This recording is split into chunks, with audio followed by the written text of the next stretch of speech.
itaka rya square miles 2 erero kushangwa ha ranch namba ya 5 ruwera rya Kihuromo rya Ntonde district ndiyo rukurwana rw'abapolisi babiri abarumweka ya commissioner Sara Mwesugwa nabeka ya ASP Dennis Musinguzi Steven Wamazima na Mebo Muhozi.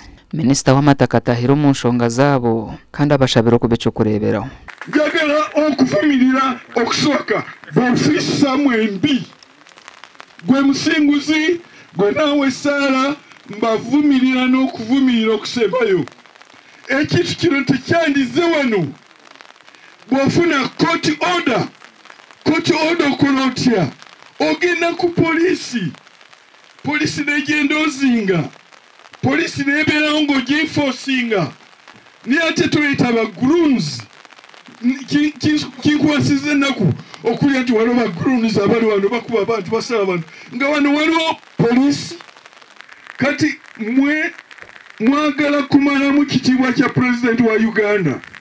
Okurugera amakabiraga Sara Mwesugwa nahamya ngo itakera karugura kandi abeka ya ASP Dennis Musinguzi nibagira ngo nho bazarirwe twatuke wara DC bone bayitanze nenzija abalala ne batajja ne babakubira amasimu ne bagamba nedda fa amasimu gemukuba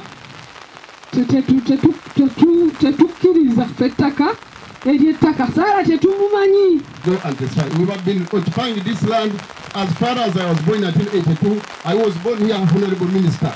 All people here who are neighbors, LC1, LC2, Vice, they know. We are born here. Itakeri obwa hatergarukine Sara Mwesugwa kandi minister agira byo kwerinda okutaho bukume burukumara. Okutusa ngo omusango guli guwedde. Nsubira wagenda kuberawo sanite nga bulijjo.